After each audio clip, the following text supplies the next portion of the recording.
Excel Techno School, Guruvayanakere, Venur. Admission open now. Rahul Gandhi ಅವರನ್ನು ಭೇಟಿ ಮಾಡಲ್ಲ, ಅವ್ರಿಗೆ ತೊಂದರೆ ಕೊಡಕ್ಕೆ ನಮ್ಗೆ ಇಷ್ಟ ಇಲ್ಲ, ವಿದೇಶದಿಂದ ಬಂದಿದ್ದಾರೆ, ಶಸ್ತ್ರ ತ್ಯಾಗ ಮಾಡಿಲ್ಲ. ಅಂದರೆ ರಾಜೀನಾಮೆ ಕೊಡಬೇಕು. ಕಾರ್ಯಕರ್ತನಾಗಿದ್ದಾರೆ ಅಂತಂದರೆ ಉಪಮುಖ್ಯಮಂತ್ರಿಗೆ, ಕಾಂಗ್ರೆಸ್ ಅಧ್ಯಕ್ಷರಿಗೆ ರಾಜೀನಾಮೆ ಕೊಡಬೇಕಾಗ್ತದೆ. ಅದೇ ಇಂಟೆನ್ಷನ್ ಅಂತ ತಿಳ್ಕೊಂಡಿದ್ದೀನಿ. ಕಾರ್ಯಕರ್ತ ಅಂದರೆ ಅದೇ, ಪದವಿಗೆ ರಾಜೀನಾಮೆ ಕೊಟ್ಟು ಕಾರ್ಯಕರ್ತರಾಗಿರಬೇಕು. ಮಾಡಲಿ, ಸಂತೋಷ. ಸಿದ್ದರಾಮಯ್ಯನವರು ಅಧಿಕಾರ ಬಿಡಲ್ಲ, ಅಧಿಕಾರ ಕೊಡಲ್ಲ, ಬಿಡಲ್ಲ. ಈ ಡಿ ಕೆ ಶಿವಕುಮಾರ್ ಅವರು ದೇವಸ್ಥಾನ ಟೆಂಪಲ್ ರನ್ನು ಬಿಡಲ್ಲ. ಇಷ್ಟೇ ಕರ್ನಾಟಕದಲ್ಲಿ ಇವತ್ತು ಏನು ನಡೀತಾ ಇದೆ ಅಂದರೆ ಇಷ್ಟೇ. ಇವರು ಒಂದು ಕಡೆ ಟೆಂಪಲ್ ರನ್ನು, ಅವರ ಒಂದು ಕಡೆ ಡಿನ್ನರ್ ಪಾರ್ಟಿಗಳು. ಸಿದ್ದರಾಮಯ್ಯನವ್ರ ಗ್ಯಾಂಗು ಡಿನ್ನರ್ ಪಾರ್ಟಿ. ಇವೆರಡೇ ಕರ್ನಾಟಕಕ್ಕೆ ಪಿಕ್ಚರ್ ನಡೀತಾ ಇರೋದು. ಇವೆರಡೇ ಪಿಕ್ಚರ್. ರಾಹುಲ್ ಗಾಂಧಿ ಅವರು ಭೇಟಿ ಮಾಡಲ್ಲ ಅನ್ನೋ ಉದ್ದೇಶ ಏನು ಸರ್ ಡಿ ಕೆ ಶಿವಕುಮಾರ್?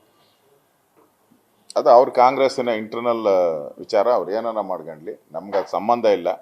ಜಗಳ ಆಡದೆ ನಿಮ್ಗೆ 5 ವರ್ಷ ಅಧಿಕಾರ ಕೊಟ್ಟಿದ್ದಾರೆ, ಕೆಲಸ ಮಾಡಿ ಅನ್ನೋ ಕಿವಿಯಿಂದ ಮಾತನ್ನು ನಾವು ವಿರೋಧ ಪಕ್ಷವಾಗಿ ನಾವು ಕೇಳ್ತಾ ಇದ್ದೀವಿ. ಎಲ್ಲಿ ಅಧಿವೇಶನ ನಡೆಯೋ ಸಂದರ್ಭದಲ್ಲೇ ಉತ್ತರ ಕೊಡುವಂಥ ಸಂದರ್ಭ, ಅದು ಕೊನೆ ದಿನಗಳಲ್ಲಿ.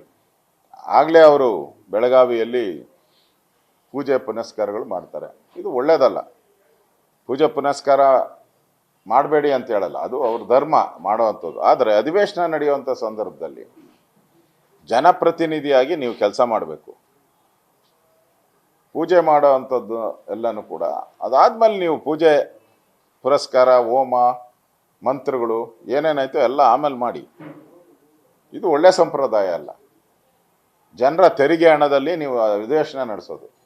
ಸುಮಾರು 20ರಿಂದ 30 ಕೋಟಿ ದುಡ್ಡು ಖರ್ಚಾಗ್ತದೆ. ಅಂಥ ಸಂದರ್ಭದಲ್ಲಿ ಎಲ್ಲ ಮಂತ್ರಿಗಳು ಪ್ರೆಸೆಂಟ್ ಇದ್ದು ರಾಜ್ಯದ ಜನತೆಗೆ ಉತ್ತರ ಕೊಡಬೇಕು.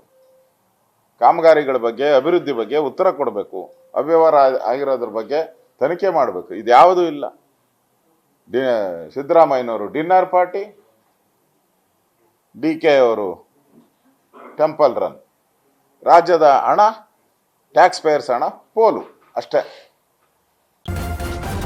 ನ್ಯೂಸ್ ಫಸ್ಟ್, ನಿರ್ಭೀತಿಯಿಂದ ನಿಮ್ಮ ಪರವಾಗಿ.